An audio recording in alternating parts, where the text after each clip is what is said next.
We're back on the Exit 52 podcast on Thursday, September 18th, presented as always by Jimmy's Famous Seafood. My name is Jake Luke. I'm joined on my screen by Master of Disguise, Spen. How are we doing tonight, pal?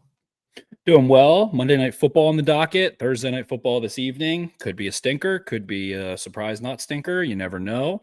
But yeah, I feel like the season is officially underway. The first couple of weeks always feel like summer is still in your face and why is football here? But I'm excited for it. And I just think so we've touched on it, but with the longer season, the shorter training camp, the limitations on practice, it feels like we get a little bit of fool's gold, perhaps the first couple of weeks of the season. Chiefs, for example, a team that's 0-2, and that used to be a death sentence. I think it was a 10% rate of teams is what people like to cite, but now there's an extra game that mathematically helps you a little bit. There's an extra wild card seed that mathematically helps you a little bit. So I think that now's a good time in your fantasy leagues to buy low, sell high, all that good stuff. And for us to figure out what these teams have kind of learned about themselves, I think you're really tearing out some pages, really ripping some fat off, hot and fast going into week 3. And then by October, the phrase is you are who you are by Thanksgiving. I think that holds court still. But yeah, by October, you should really start to have a good sense of, is this going to be a team that can make some noise? Is this a team that has real flaws for any team? So yeah, we're underway week 3. Yeah, absolutely. I think you made the good point on Twitter that you mentioned some of the other stuff, but I'd also point to the de-emphasis of the preseason. You know, preseason used to be longer. I think it might have even used to be like 5-6 games, like way back in the day. Just, you know, there was a bigger emphasis on it, and now it's to the point where there's only 3, and a lot of these teams don't even play their starters. The Ravens obviously didn't play any of Lamar Jackson, didn't see any Derrick Henry. A lot of these defensive guys didn't get much action at all. So you kind of made the point that these first 2 weeks effectively serve as that a little bit. And week 1's a liar. Week 2's a little bit of a liar as well. And I think you're right, especially like depending on how your schedule shakes out. I think the Ravens have had one tough test. I think they've had one get right game, which really wasn't much of a tough test for them at all, as we'll see. Expecting a bit of a tougher test here, but you're in a home environment against a Lions team that is pretty stout. So yeah, overall, I think you want to leave this week knowing your strengths, knowing your weaknesses, what you need to improve going forward. I think they already kind of have a good idea of that as we've gotten into talking about the offensive line, talking a little bit about some of the defensive stuff, some of the situational errors that we continue to see from the coaching staff, which I'm sure we'll get into all of that. But yeah, I don't know. Feels like things are truly underway, to your point. Certainly the Ravens have the Darkness Falls campaign going on, or darkness, all that good stuff. Black jerseys at home. You get Jared Goff. You get the Detroit Lions. You get a team that got beat up outdoors on the road by the Packers, went back and hammered the Chicago Bears, played with their hair on fire a little bit. A team that obviously has Super Bowl aspirations that kind of reminds you of Ravens teams in ways coming off of last season, the brain drain. They lose offensive coordinator, defensive coordinator, a team that's been really successful over the last couple of seasons, but been disappointing in the playoffs. I think these teams are in, I wouldn't say a similar spot necessarily. They're different systems, different styles, but the angst is here for both of them to get it right and to go through change and metamorphosis on both sides of the football a little bit, losing Ben Johnson, losing Aaron Glenn, some new faces along both sides. But I think they have built their team similarly in ways. The Lions have emphasized center, quarterback, running back, tight end play, interior defensive line. They've drafted linebackers. Brian Branch, a big addition for them that has been so good over the last couple of years, and a player that they can hang their hat on. And it reminds me, of the impact Kyle Hamilton makes in Baltimore, and the intensity that he brings, the playmaking ability that he brings. And they've built in the ways that were a couple of years ago getting lauded as bad in analytics and all that stuff. And they want to be physical. They want to be tough. They want to represent the city with the style of football that they play, all those good things. So it's a fun matchup. The Ravens 4.5-point favorites as things are. Total is at 53.5. Might be the biggest total of the week, if I'm not mistaken. Ravens -230 money line, and the Lions +190. I lost it, but the Ravens have obviously been so ridiculous on Monday night games. Their record speaks for itself. Under John Harbaugh, the Ravens have the best primetime home record in the NFL. I think they have the second best Monday Night Football home record in the NFL. They play so well with the black jerseys, the lights, the spectacle, everything that goes on in that stadium for these night games at home is different. It is a different team. I think it's really able to put on a mask and a persona. And I think that the defense last week played like it was a night game. I think they brought that same sort of aggression, that same sort of confidence and swagger. And I think it should parlay well. At the same time, I think the Browns are a more physical defense than the Lions have right now. The Browns play in your face. They play hard. They blitzed against the run. They sold out against the run, and you were able to figure it out. The Lions, the way they play defense is the inverse. They do not blitz a ton. They play soft. They don't press, a lot of things like that. So I think the test you had last week against a team that knows your tendencies, that you play in the division, sets you up really well to play another game at home against a Lions team that has had a little bit of trouble stopping the inside run and running the ball on the inside themselves, and some things that the Ravens definitely want to be able to rebound from getting beat up on doing those two things. Yeah, I was going to say, I'd be surprised if this doesn't feel like the offense comes out firing on all cylinders a little bit, or at least they'll be pressing and trying to do that. Yeah, like I said, in the 2 episodes now that we've talked about that Browns game, it just felt like they kind of came out, I wouldn't say flat, but almost like, hey, we can afford to like not have our foot on the gas here. We can afford to kind of feel this thing out a little bit. And to your point about this being a true test for them, I think the test for me lies in getting off to a quick start, trying to get this running game going against a Lions defense that, you said it, man, they've got some pieces. You know, you've got an Aiden Hutchinson and Alex Anzalone, who I feel like is intercepting a pass literally every time I look up at my red zone week after week. And, you know, Jack Campbell and some of these guys, but overall, just not nearly as stout as that Browns defense. So I think that would be my first thing is you have probably a still somewhat sore Lamar Jackson, who like just didn't run much last week and tried to keep himself as much on ice as he could while still throwing 4 touchdown passes. Like keeping him fresh, getting this run game going, manufacturing some touches in the air, getting Zay Flowers going a little bit, and just kind of keeping things easy as possible for Lamar in case he does need to put the Superman cape on in any respect in the second half. I'd like to, like I said, the overall point being, I'd like to see them get off to some physicality on the offensive side of the football, run the ball well, chew some clock, sustain drives, pick up first downs. I think that's going to be key. Certainly. And on that side of the football, the Lions play a little bit different than a lot of teams right now. I'd say they're a little bit of an outlier. I'm going to pull up a little look into that here, but they effectively play a lot of base. We can see here base on the left-hand side. The Vikings play a ton of base. The Raiders, the Steelers, and the Lions. The Lions pretty much play base and nickel. They don't play dime. They don't do anything funky. They like to have 3 linebackers on the field. And with that, they play soft behind it. So I think there's going to be a lot of stress on those linebackers up front for the Lions, who they're nice players. I think all 3 of them are nice players. I think they're well-balanced players. If you go look at last week, for example, Alex Anzalone there, the captain, plays 60 snaps, didn't really have a great game. I think is a little bit of a liability in coverage at this point in his career, but it's definitely getting everybody lined up the right way, is tough as nails, and just has respect of his teammates. And of Lions fans, Derek Barnes, player that I really liked coming out, definitely a little bit more of a brick shit house in there. And then they have the first-round pick, Jack Campbell, who also played 60 snaps. So Alex Anzalone and Jack Campbell did not come off the field, and Derek Barnes played 53 snaps. So they played base against the Bears. They played a little bit less against the Packers, but those 3 guys were still on the football field. So I'm going to get into some tape here, some things of what on the other side of the ball I think gives the Lions problems. I think the worst thing you can do against Lamar Jackson is tell him what you're doing and not change it. I don't think that's a good answer for Lamar Jackson. I think the Lions don't disguise a ton of coverage. They play a lot of middle of the field closed, meaning a single high post safety, cover 1, cover 3. They're towards the top of the NFL. I think they actually lead the NFL in at about 74%. So not a lot of middle of the field open. Zay Flowers is dynamic against cover 3 and cover 1. Those crossers, his ability to sell you and then run through the catch is something that really hurts. I anticipate him having a really nice game.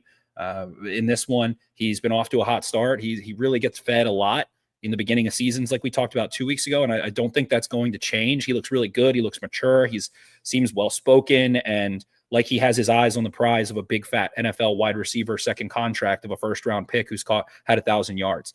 Jamison Williams, a player we'll talk about a little bit in a bit, but just got that 3-year, $83 million deal, if I have those numbers off the top of my head correct. A lot of money. There's a lot of money to be had by NFL wide receivers who can produce big plays consistently, and I think the Lions set up. I've already talked about Brian Branch, what he does. Respect him. Respect a lot of these Lions defenders. When you go take a look at, Terrion Arnold, first round pick, has not maybe had the start in coverage that the Lions would like to start his career really overall. Physical player, certainly physical presence against the run, but make some mistakes, prone to grabbing, all of those things. You can get Zay Flowers on him, get him chasing. I really like that matchup a lot. Other than that, they have DJ Reed, a veteran who's played all over, played for Detroit, for the Jets, for the Seahawks. Nice player, has not been off to a hot start here necessarily either. I think the receivers have given a lot of trouble in general to this secondary because I don't think this secondary is getting put in a good position to make quarterbacks confused, hold the ball. I think quarterbacks are able to get it out in rhythm a lot against them. So I think that the matchups for the Ravens of Flowers, I would like to see Devontae Walker run away. We saw him run the back line against the Browns, score that, I believe the first touchdown was the shorter one, if I'm not mistaken. Those inbreakers, he can run away. We saw it in the preseason too. He can run away. He's worked back to the football really well. Those guys have a lot of speed. I mean, Bateman, certainly that is a comfortable shot in his bag. So I anticipate those guys being able to do some really nice things if the Lions want to line up in middle of the field close base defense and play assignment football. It's going to be easy to me for the Ravens in that sense. Yeah, no, I think you're hitting on some good stuff there. And just looking at their secondary, you mentioned Terrion Arnold, 52.4 last week via PFF, 72nd out of 98 graded cornerbacks. And then on the other side, you got DJ Reed, who actually has a 54.2, confusingly, 67th out of 98. So a tough kind of look there for those two starting corners for you. And then you've got Kirby Joseph listed at free safety here with a 56.7. Looking at their injury report, if I'm reading this correctly, they do it kind of weird. Looks like Jack Campbell and Marcus Davenport at linebacker and edge both did not practice today with an ankle and a chest respectively. And then Taylor Decker, who we'll get to on the other side of the ball, didn't practice either. So yeah, man, I mean, it sounds like even if they can go, those guys might be a little bit limited. So it sounds like you're ripe to test them right out of the gate. And maybe you do the opposite of what I was talking about. Maybe you come out throwing the ball a little bit and kind of making that statement and just showing that you're able to open a game that way, as opposed to felt like they did so successfully against the Bills with the run, and then they tried to do it against the Browns and they had to pivot. Maybe you do that and then you salt the game away with Henry Late. Who could say? Well said. I think the teams are able to run the ball inside right now. Aleem McNeil, who the Lions signed to a monster contract, one of my favorite players in the NFL, one of my favorite prospects come out in the last 5 years. Injured, had a big injury last year, unfortunately. So when you go look, they got big DJ Reader, who certainly is been a really dominant player that the Ravens are familiar with, playing for the Texans and the Bengals for years and years. Was last year.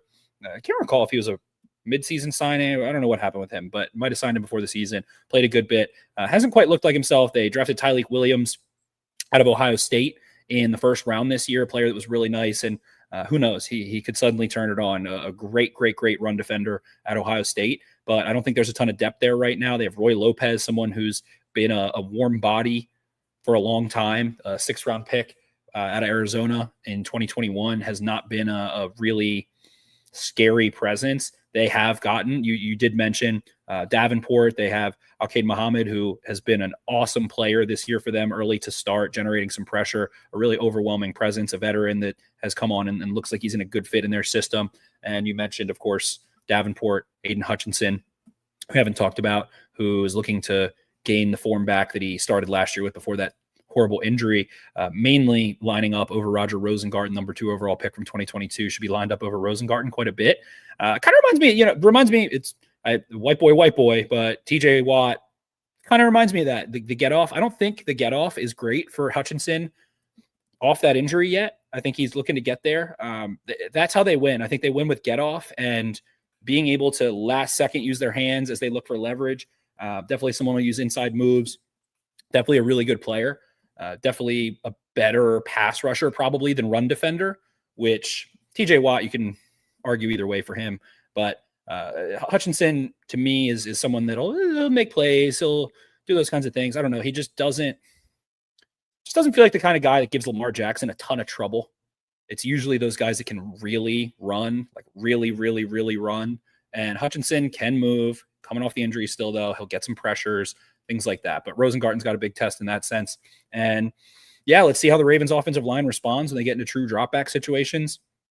The biggest limitation on this Ravens team, in my opinion, schematically, is the fact that they can't play 5-man protection. They can't go pass pro and ask their 5 to do what I always say the Eagles do. The Lions were a team that has done that at times, especially last year when they had a stronger unit.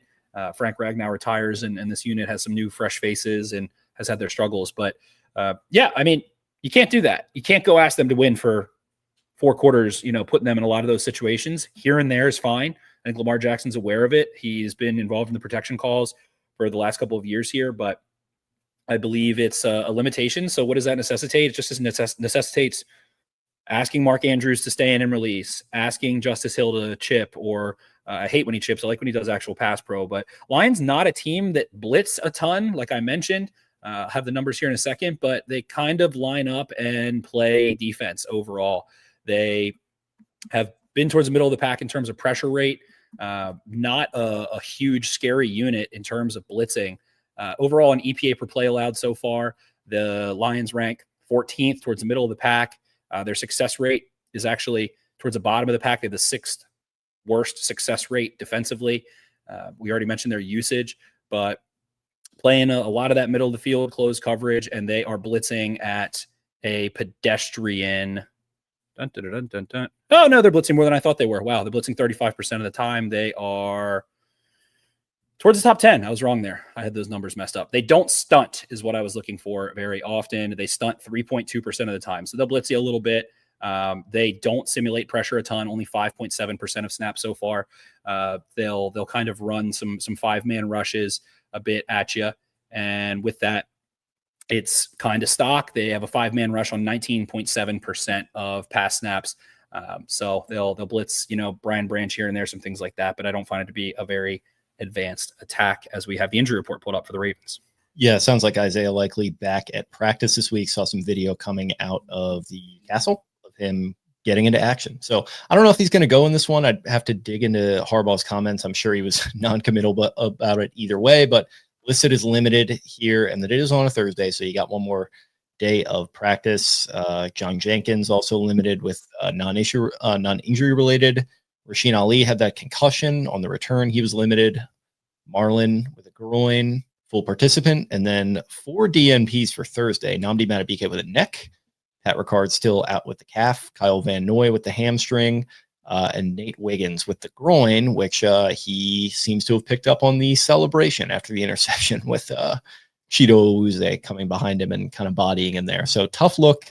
You really hope Wiggins can go in this one. That would be a tough loss, but I bring it up at this time specifically because we were talking about the offense versus their defense, and Likely obviously would probably present even more matchup problems. And I do find it funny that through these first couple of weeks, we haven't even mentioned him yet, obviously because he has not played, but they have put up 30+ points in these first 2 games without him. So well said. And yeah, correction. Someone had it here in the comments. I double check. Yeah, Hutchinson's been playing more of a 50-50 snap. So Stanley, we'll see him, and Rosengarten, we'll see him. Yeah, moving over to the offensive side of the football, I suppose. Actually, no, I want to share some quick tape. Do some quick tape. Forgot about the tape. Here we go. Let's dive in. So the one thing we're switching to the defense. I'm all messed up. Here we go. All right, switching to the defensive side of the football. You're already in Europe right now. Already. Here we go. So this wants to pull up. We'll have a clip in a second here. So one thing I've noticed about this Lions offense here, that obviously Jared Goff, not the most mobile guy in the world. We have roasted him on this podcast many times for what you can do if you get in his face. Here you see this little check. There are certain hosts of this podcast that will be listening to this and coming after us for our anti-Jared Goff takes. We'll see. We'll see. So we see this is a short yardage situation against the Bears. They did this 2 times. It was the same check. I'm sure they'll change their checks. You see the hands on the head. It is under center, and they like to boot. They like to boot, scoot, and boogie if they find that space to the flat. We'll see a little dump off here to Jahmyr Gibbs. I think this is a danger zone thing that the Ravens can pick up on.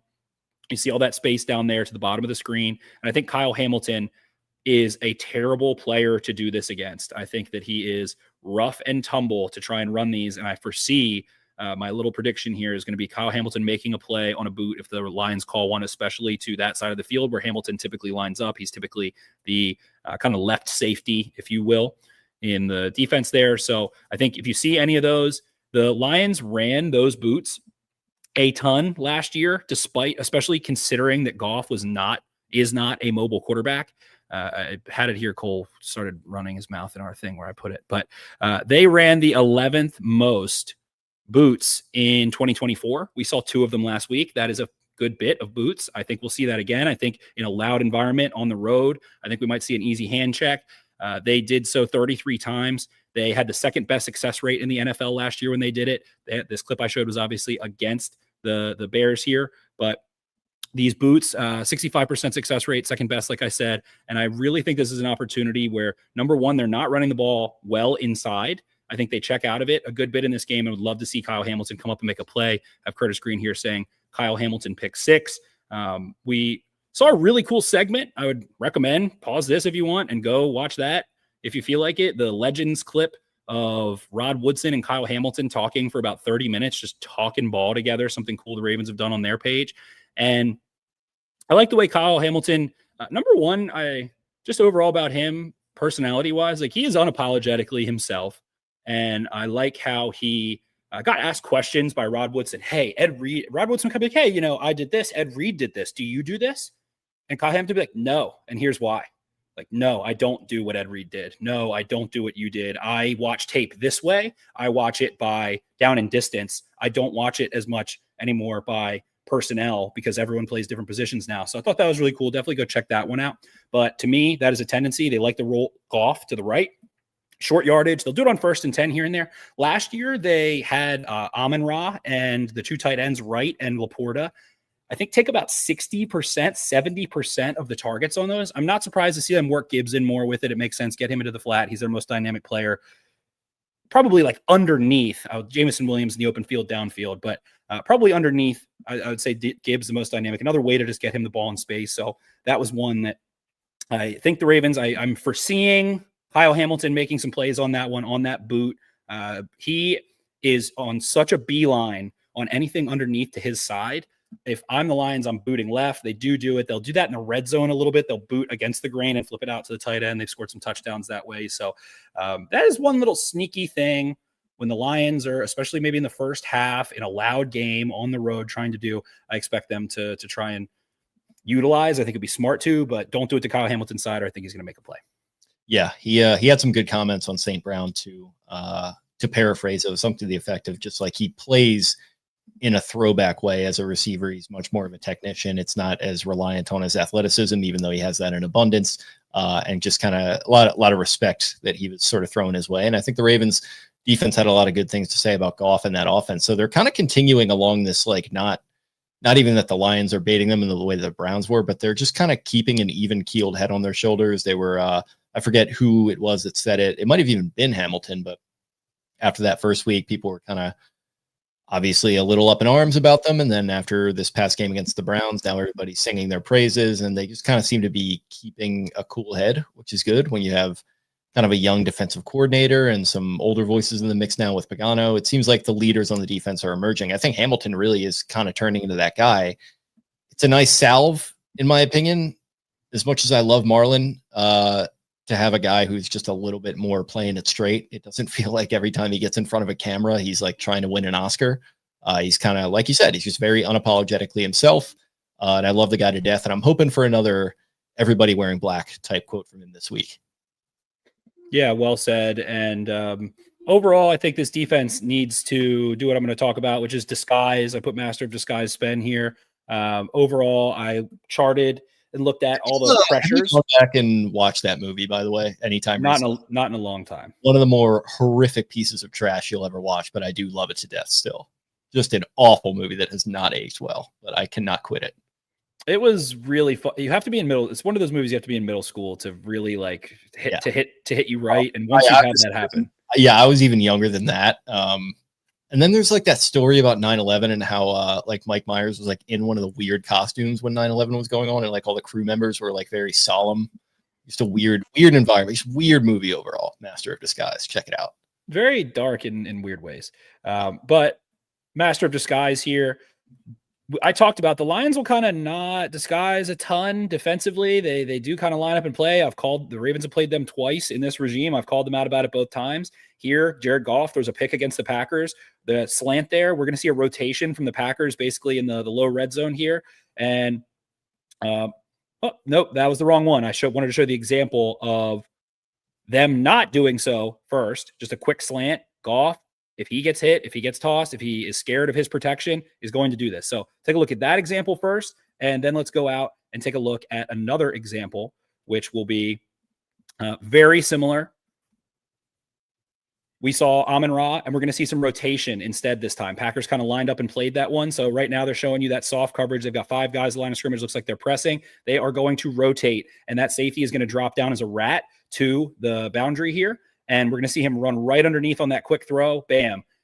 First clip, sat in coverage. Second clip, you rotated. You cut off Jared Goff's underneath throws. Because of that, Goff, who likes to get the ball out quick, who is not mobile, which is a disadvantage in 2025 against the Packers, who do have Micah Parsons, Rashawn Gary, probably have a better pass rush than the Ravens overall, right? But still, the coverage is what makes the play here. It's going to be loud in Baltimore. Ravens defense, I think, despite that Bills game, will be a very good unit. So rolling coverage there, something I think is going to be very, very important for the Ravens to do overall in this game. I have a couple more quick examples here that I wanted to dive into. Again, here we're going to see the Packers show you middle of the field closed, and they're going to play inverted cover 2. They're going to drop the safety down as a rat into the hole, and they're going to drop their corners off. What does that do? Jared Goff holds the ball, doesn't know what he's seeing immediately. If you can get him to hit the top of his drop, now it's a different look, right? Those corners are playing the deep halves. The safety's gone down as a rat.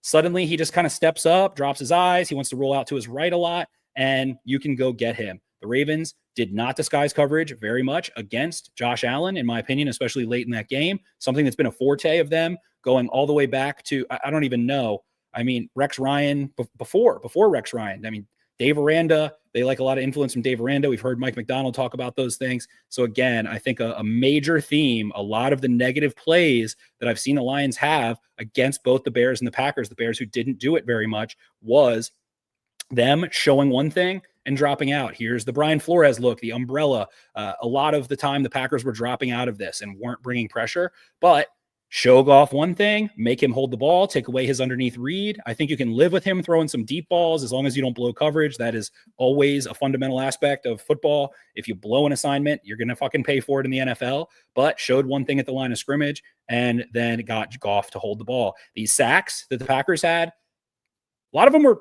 to me, coverage sacks. Like the Micah Parsons sack was a coverage sack. Didn't clip that one, but Goff rolled out because he didn't like what he saw. Parsons chased him down from behind. It's showing him one thing, getting him to hold the football. That is what makes Jared Goff melt to me. Clean pocket, right? He had a moment. He could have gotten the ball out, but he was expecting one thing, saw another. All of these looked the same to me in the essence of just changing the read post snap. I had a couple more clipped. We don't have to go on forever and ever. It's basically the same thing, but disguise coverage. You're at home, make them communicate, show them one thing, do another. I think that's the biggest thing for this Ravens defense is getting back into it. You drafted Malachi Starks, who, sure, he is a rookie. You drafted him because he's supposed to be the smartest. He's supposed to be the smartest safety in his class. He's supposed to be the one that played in the most complex defense. Kirby Smart at Georgia. Kirby Smart disguises coverage more than anyone in college football, especially Power 5 football, in my opinion. He asks a lot of his defense. He asks a lot of discipline. Sometimes their guys don't have prolific sack numbers because they're not asking them to just go rush and cause chaos. They're playing on a string. It comes from Nick Saban, Kirby Smart, a big proponent of it. But, I mean, overall, that's why you drafted him. I think the Ravens were cautious with him in week 1. Sure, it makes sense. You are now at home. You now have a couple games under the belt. I think he's done well being in the right place. hey, if you want to roll coverage, I think he's going to get it right. So have some faith in Malachi Starks in that regard. And then let Mike Green, Adafe Owe, Tavis Robinson, Nnamdi Madubuike have another beat. Get Jared Goff frazzled. I've been saying it his entire career. Get him a little frazzled. You can beat his ass. He gets deer in headlights as bad as anyone I've ever seen in my life.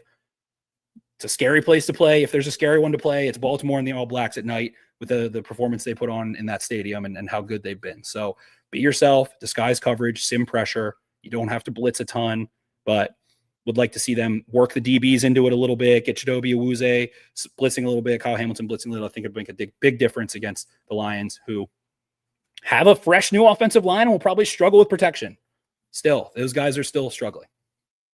Yeah, and with a hurt Decker, I mean, that's a big. And to get into this, I feel like you made the point about trusting these rookies. I think through these first few games, they really have with these guys, at the very least, in terms of how often they're on the field. We've seen a lot of Mike Green. We've seen Starks playing that over the top role. These guys are playing a lot of snaps. I don't have them right in front of me, but not just then. Like Teddy Buchanan's been out there a good bit. He's looked good. So good opportunity for these guys against, once again, a non-mobile quarterback. I think Goff can move around a little bit better than Flacco, but like you said, if you start to disguise coverages and sim pressures and bring Hamilton off the edge a little bit and just create that little bit of hesitation in his mind, like you said, that seems to be the key to success, and that can allow for later in games, if you get a Mike Green one-on-one, maybe he can finally use that crazy speed and bend that we've talked about to win one of those matchups and get a key sack, because that continues to be an issue. You only sacked Flacco twice. I know you hit him a lot in that game, but actually stuffing the stat sheet with sacks, it's something we've been talking about for years at this point. I'd like to see that happening a little bit more. And in particular, when it's not happening enough against Joe Flacco, I think that's not necessarily a sign for concern in week 2, but it's just something you'd like to improve upon. Well said, Jake. Well said. Overall, I mean, I'm looking at this special teams unit. The Lions have had some turnover there. I think the Ravens, again, there's some comparisons to me of these two teams, phases they've gone through, not being able to really break through, have that signature playoff win, so to speak, yet. The Ravens obviously been at it a little longer than the Lions, and the Lions have been, made the playoffs twice here, so it's a little different scenario. But I feel like the Lions special teams has taken a step back, and the Ravens has taken a step forward back to the pedigree that they had it at for 20 years, 15 years, 30 years. I mean, really their whole organizational history. So looking to LeJohntay Wester, looking to this unit to create plays, looking to Tyler Loop to not put the ball at the 40-yard line by kicking the ball out of bounds or not getting it into the landing zone. I think that's going to be big in this one. And I'm looking to the special teams unit as a weapon for the Ravens this year. LeJohntay Wester showed us a little bit of what he can do. I want to see a lot more of that. I really want to see, I'd like to see him get a chance to return some kicks, man. I mean, I think he gets it. I think he sees traffic well. He has that classic returner vision among chaos. I think he can pace himself, gear down, and gear back up at the right time. So I'd like to see him get some chances to return some kicks here too.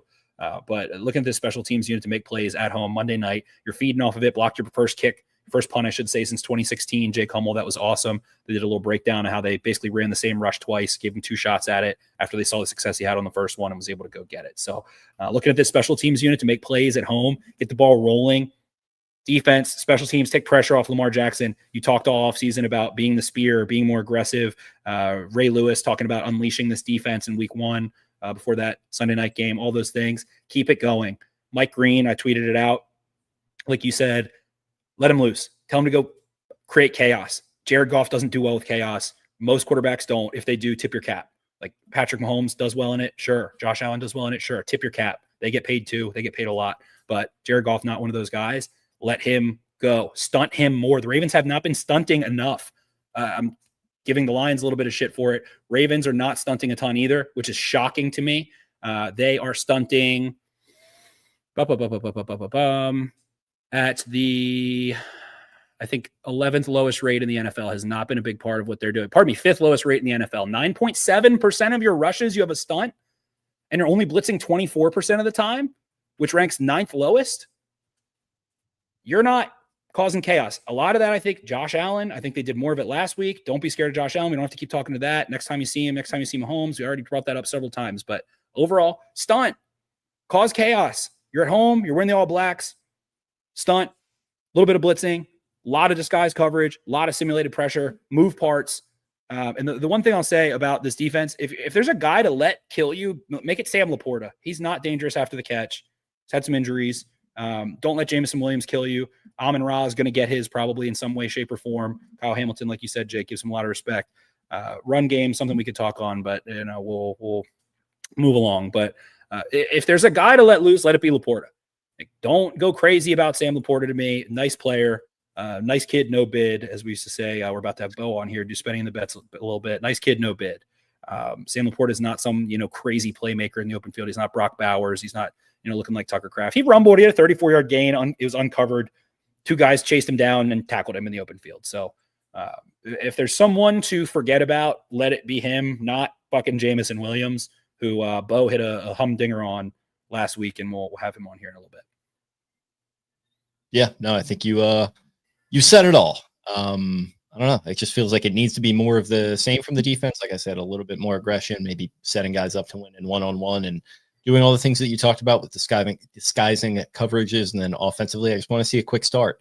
I think we had Cole. I don't want to spoil his prediction or something. I don't know if he makes a big deal out of that, but he feels like this one has potential to be over a little bit earlier in a group chat that we had going on. We'll get into our predictions, obviously, but I could definitely see that argument. So. Yeah, I think the Ravens roll in this one. Got Curtis Green here. We get another Henry 88-yard touchdown. Was in the blackout uniforms. Yeah, man, I think there's a little something. They just block a little harder in those games. The night experience at M&T Bank Stadium, have to give kudos to the Ravens event staff and everyone involved, their AV team, all that stuff. It's awesome. I think it gets the players really going, everything they're doing. My friend Sam singing the national anthem again, undefeated with Sam so far. So she'll be a little stroke of good luck again, hopefully, for the Ravens. But yeah, get in there. Get your drinks, get your tailgating in, and I guess we can head to prediction time. I mean,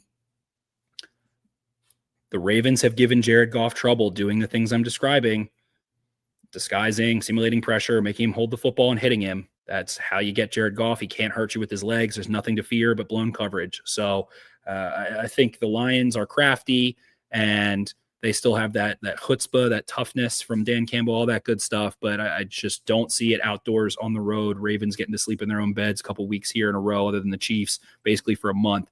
So I think if you line up and play Lamar Jackson straight up, I think he's the best player on the field. He's going to beat your ass. I think the Ravens continue to score points. I think Zay Flowers has a big game. I think Derrick Henry has a big game in this one. Let's see if we see Isaiah Likely back on the field, get him involved a little bit. But this deep wide receiver room, the way this team has been putting on points, I don't see it stopping. I think the Ravens are able to score 30+. I think the Ravens score 4 touchdowns, kick 2 field goals maybe. I think they're going to move the ball really well. I think they score about 33 points. I'll give the Lions maybe a cool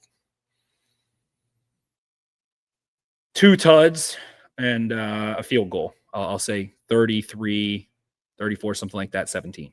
I was going to go 34-21. I could definitely see the Lions going for the 3 tutties there, but yeah, I just think the Ravens offense can keep things rolling. There's a lot of just dynamism with this offense and the way they're able to play. If you can get Likely in the mix, I think that's just another chess piece to add. He's not going to look like prime Likely, when he's fully healthy and everything. He'll still be working his way back, but it's just another thing you have to worry about and game plan for.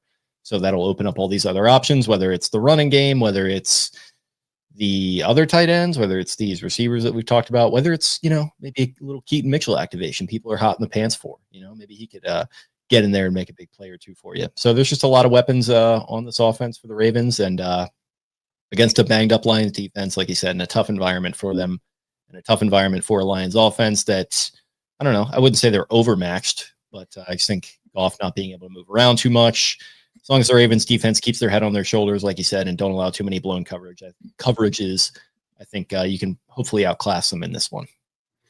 Well said. Steve Smith making an appearance at the Tailgoat. Go check out the Tailgoat, Jimmy's Famous Seafood.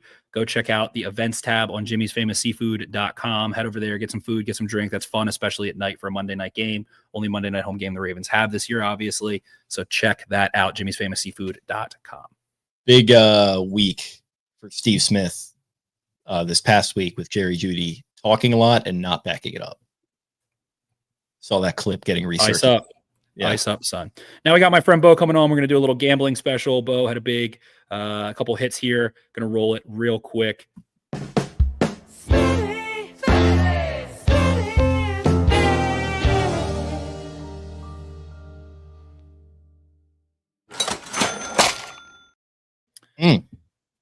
Jakey.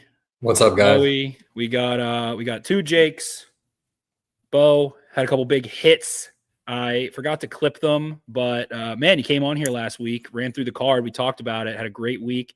Where one thing I said, you wanted to come on and not change anything. You didn't change a damn thing. Got started hot last week with that Arizona Kansas State pick. Avery Johnson, maybe the worst quarterback that's ever played football. That was such a fluky win, Bo. Such a fluky win to start the week last week. Yeah, I mean, can you guys hear me all right? Is it Yep. Mike good volume? Oh, sweet.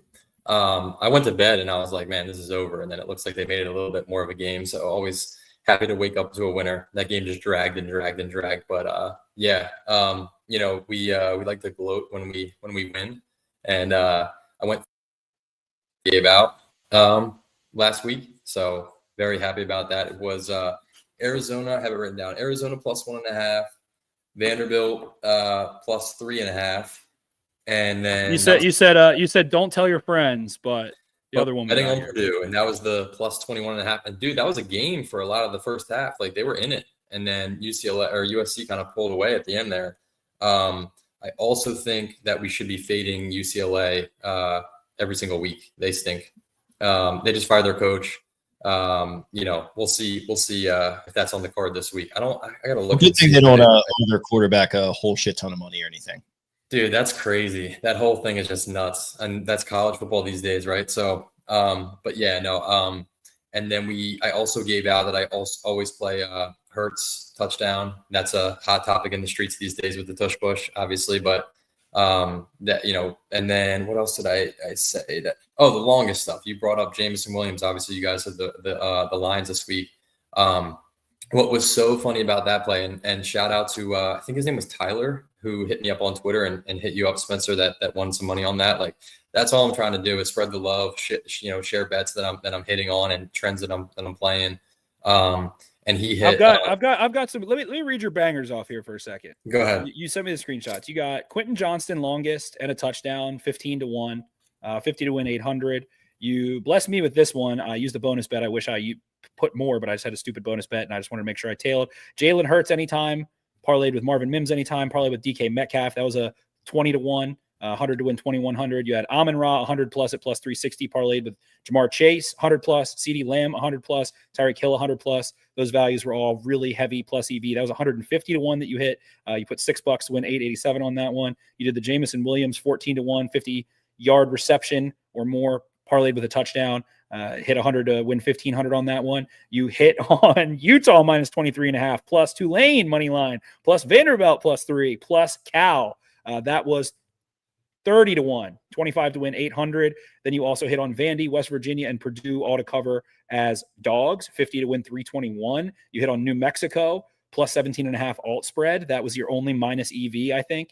And money line, had the money line too. Took them money line 7.5 to 1, 30 to win 255 and 50 to win 96 there, plus the Arizona fighting Wildcats, which we talked about. I took straight up there. So obviously you didn't win every single bet. You know, it's not like we win every single bet. There's plenty of losers, but 100%. Definitely a profitable weekend and a profitable week doing gambling corner here. I'm going to take credit, Spencer, for everything except for the yards play. The yards play was sent to me. So I hit that, and I'm always, share the love, spread the love. People send me bets all the time too, and I look at them, I'm like, oh yeah, I like that, and I round robin that too. So that was it was a 6 to win like 800 and 150 to 1, and then it was the rest of the stuff. It was like, I think I won like 1,500 on like $50 risk total, which was awesome. Yeah, you had a massive start here the first couple of weeks.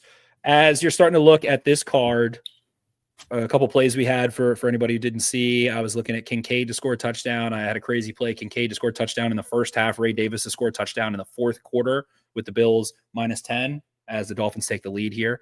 Tyreek Hill longest we loved. Fit in that. You hit on both the Jameson Williams play and on the Quentin Johnston play on that. So continue to hammer those as long as offered. Bo, I know you kind of hate coming on here and talking about those because they're going to take it away at some point, but probably not because of us. If it's because of us, no. Yeah, that's awesome. I love those bets, man, because it's like so that's what I was getting at when we first started talking about you talking about Jameson.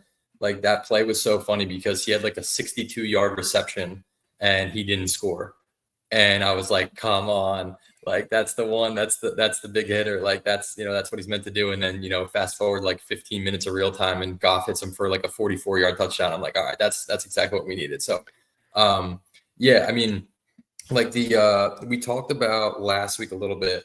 And the guys I wrote down for this week, Spencer, that we texted about too, is like Tyquan Thornton. Like they play the Giants this week. I think that's like their offense. If you watch the Chiefs, obviously I was pretty locked into that with them playing the Eagles. Their offense is Mahomes scrambling, Kelsey those little short intermediate routes, and then they try and take the top off with Tyquan Thornton every once in a while. So like Tyquan Thornton is probably going to be in that similar range, 15-1 on ESPN. Parlay that with the touchdown. He had a touchdown too last week. That was the only touchdown they gave up the Mahomes rushing too, I believe. Yeah, I mean, it's like those guys that are those big play receivers, I was so pissed that Mims only had 2 targets and the one was a freaking touchdown. I'm like, dude, like these guys. So I wrote down Jameson Williams, obviously auto play, Tyquan Thornton, Tyreek I took tonight, Saquon. Look at Saquon's numbers versus the Rams last year. He ran for like 500 yards and like 4 total touchdowns against them last year.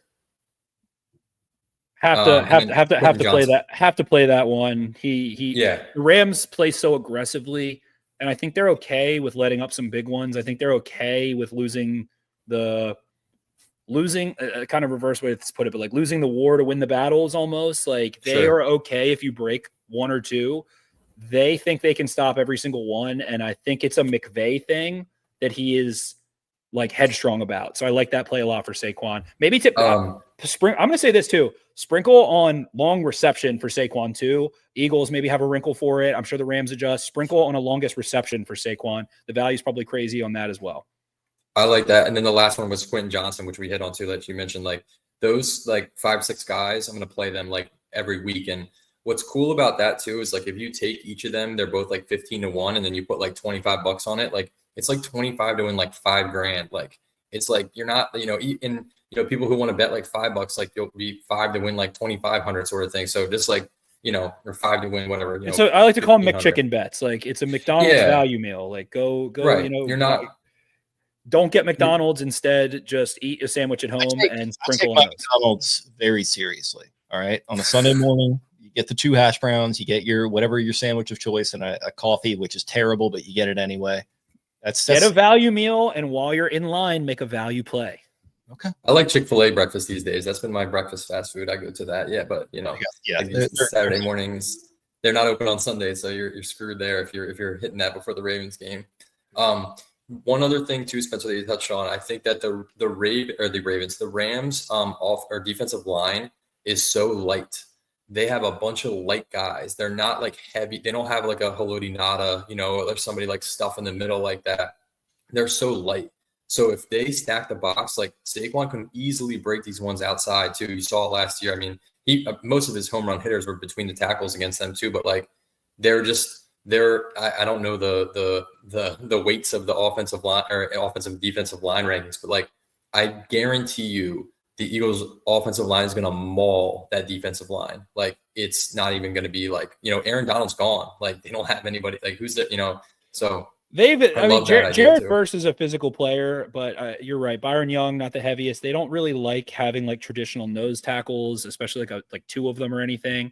He plays outside a lot though. Yeah, exactly. So inside in between the B gaps, certainly.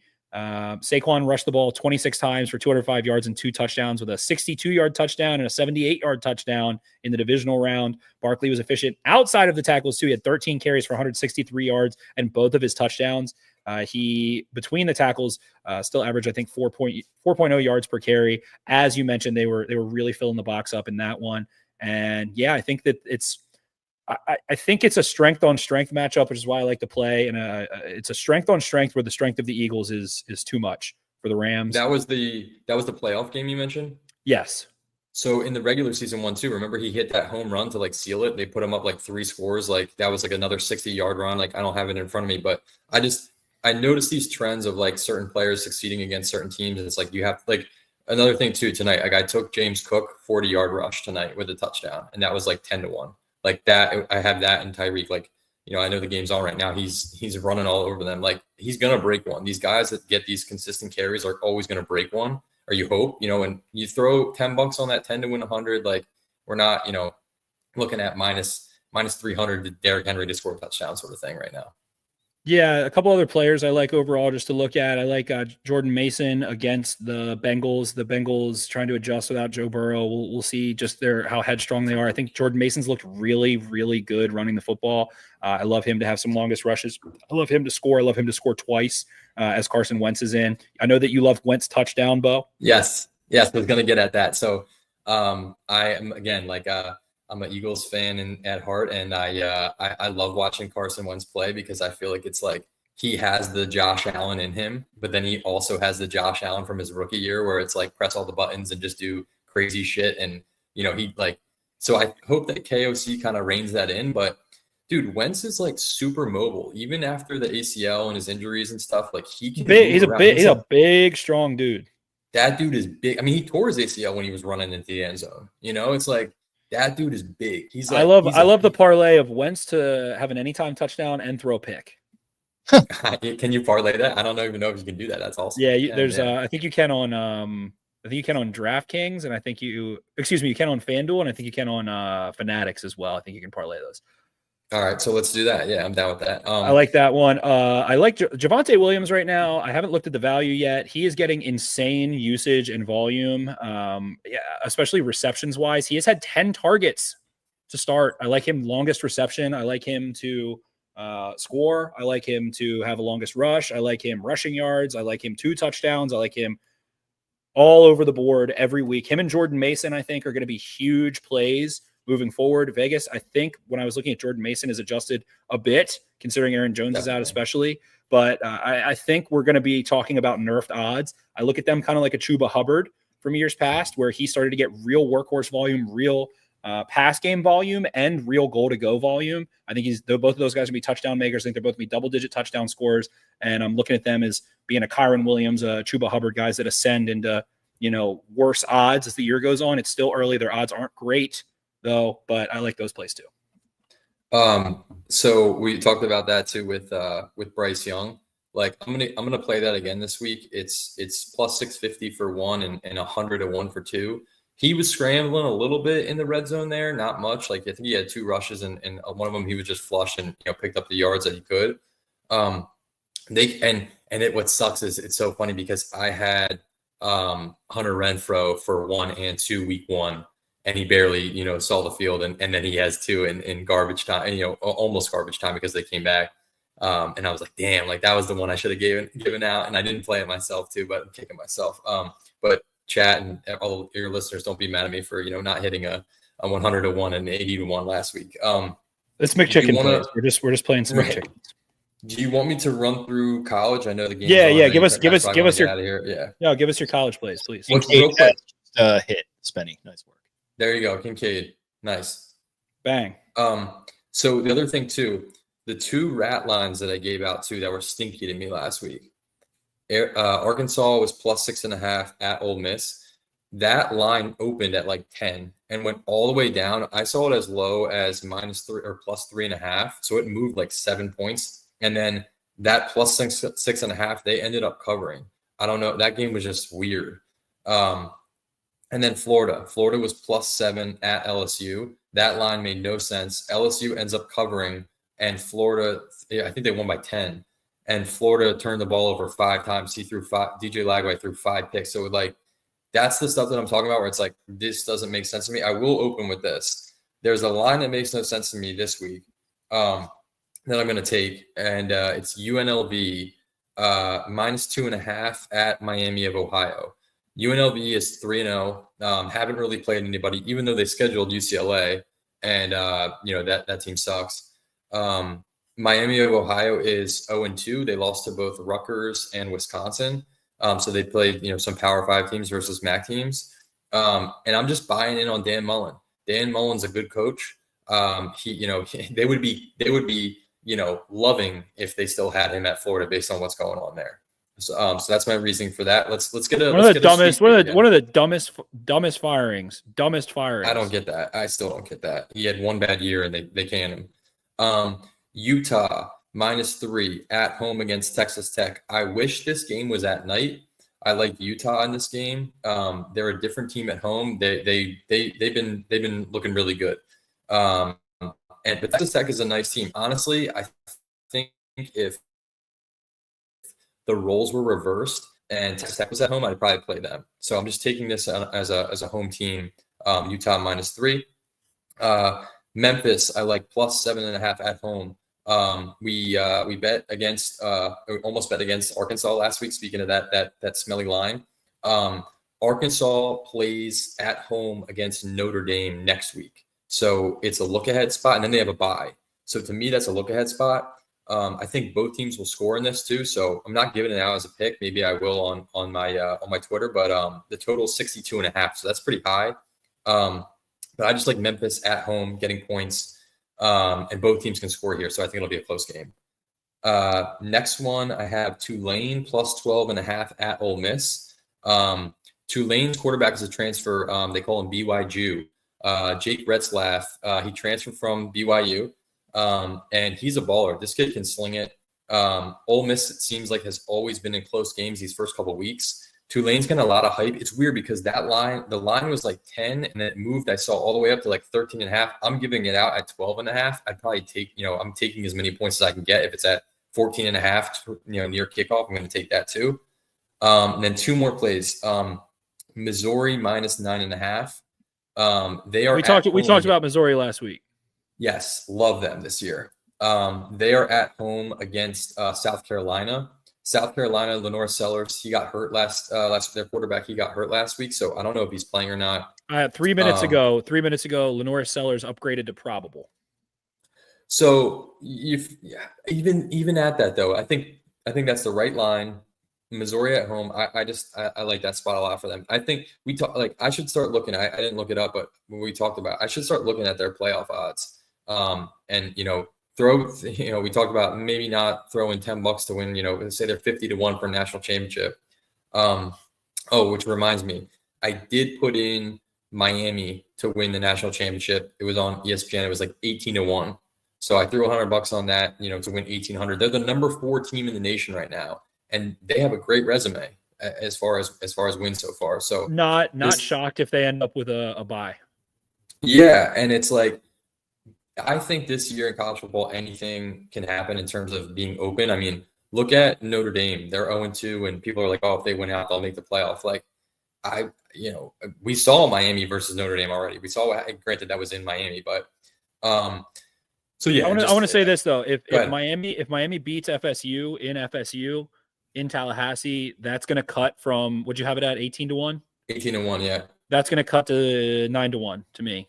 And then Clemson, they still had to play. Clemson's obviously a down year this year, but they still. I think Miami runs ragged on. Me too. On Clemson. I think they're just, their offense is so much more sophisticated.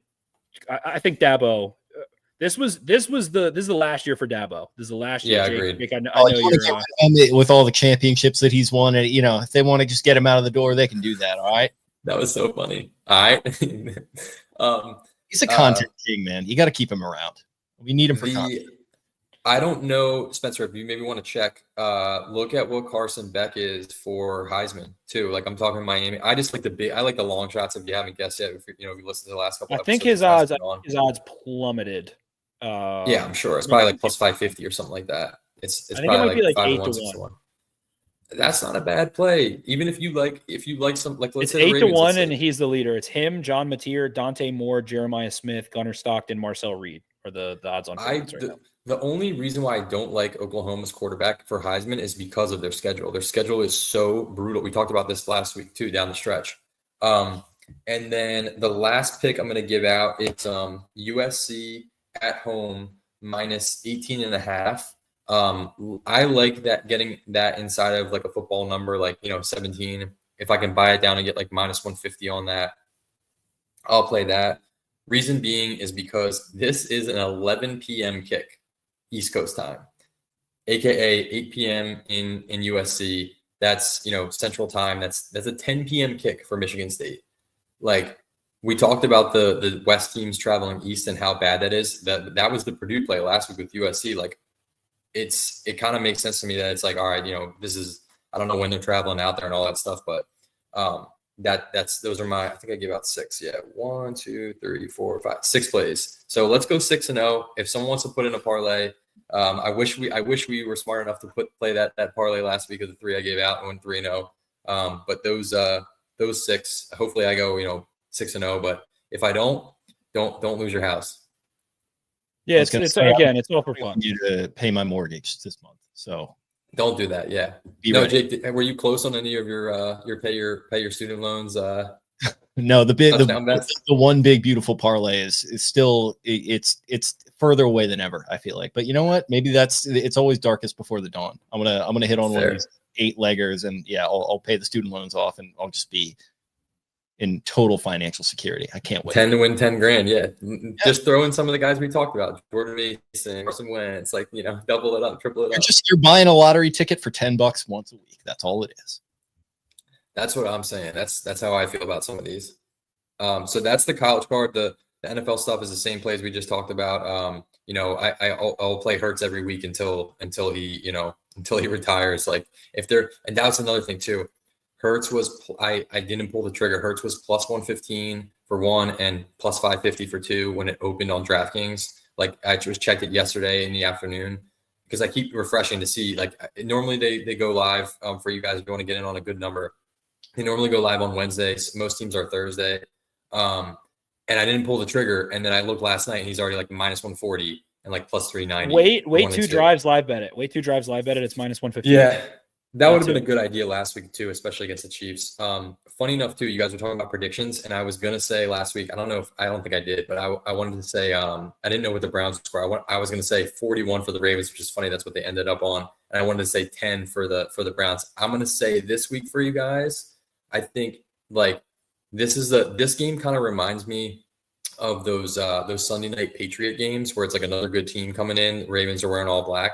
I'm going to say Ravens 42. I'm going to hit that 40 number again. 42, Lions 28. I think like I don't know what the spread is, but I'm all over the Ravens on this. Right. Yeah, 4.5. Ravens minus 4.5. Yeah, dude, I mean, you saw what happens like when they play against a good pass rush and a good defense, and I can picture Collinsworth on it's Monday night. That's right. Never mind. Yeah, I was going to say Collinsworth saying, when Lamar's running around and just laughing.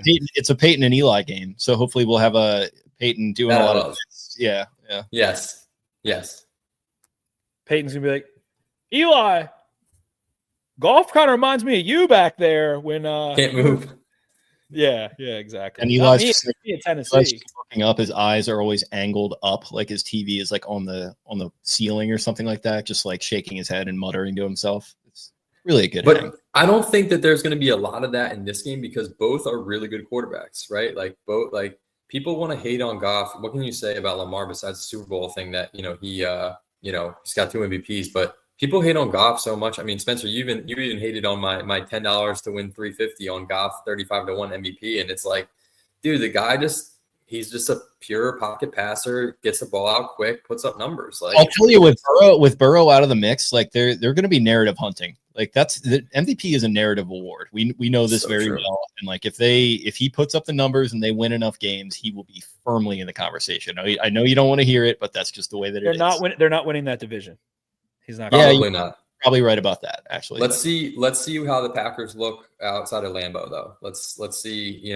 Sloppy on the road. Eagles fan, Bo. Oh, whoa! We're the reigning. We're reigning NFC champs. Reigning Super. Let's see how they look. I haven't lost this year yet either. Though. Come on, like don't get me wrong. The Packers are good, but like, dude, it was ugly, but we were never really out of control of that game. The play. Obviously, Micah makes a big difference, but they're already down guys. Like, not to say that the NFL's, injury league, stuff happens, but like it is an injury league, very much. Dude, so. I would still take the Eagles, and they wouldn't be favorites, but going to Lambeau, like, and we play them. If we talk, I think we might have talked about this. I bet Eagles are minus 1.5 in Lambeau. I bet injuries make a difference, like you just said, but like right, if it's relatively close health wise, both the quarterbacks are healthy.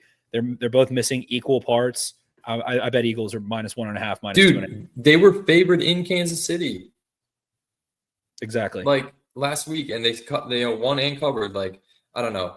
I think the Eagles disrespect is crazy. I mean, that's, we don't have to talk about that on a Ravens podcast. I do have to say, Jake, you'll appreciate this because I texted to Spencer. I was down in South Jersey today, and my buddy's buddy is like, or my buddy's brother is like best friends with Flacco growing up. And he was like, dude, drive down the street. He's building this like $17,000 mansion. Bo sent me a picture today of Flacco's new house, and Insane. it is It's funny. Like, good for him. Yeah. In some of the Ocean City circles I run in, I know people from South Philly that knew him as well, and like it's just funny. Like it seems like the Smaltimore is a saying we have around here. It seems like Philly is the exact same way. It's like every Philly person I run into has a Joe Flacco story.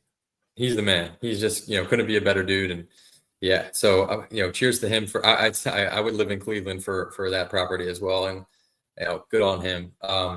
What Spencer, do you have anything else that you like? Because I'm always down for ideas. Any longest guys, anything, and open this to you, Jake, as well. Anything you guys like that I should be looking at?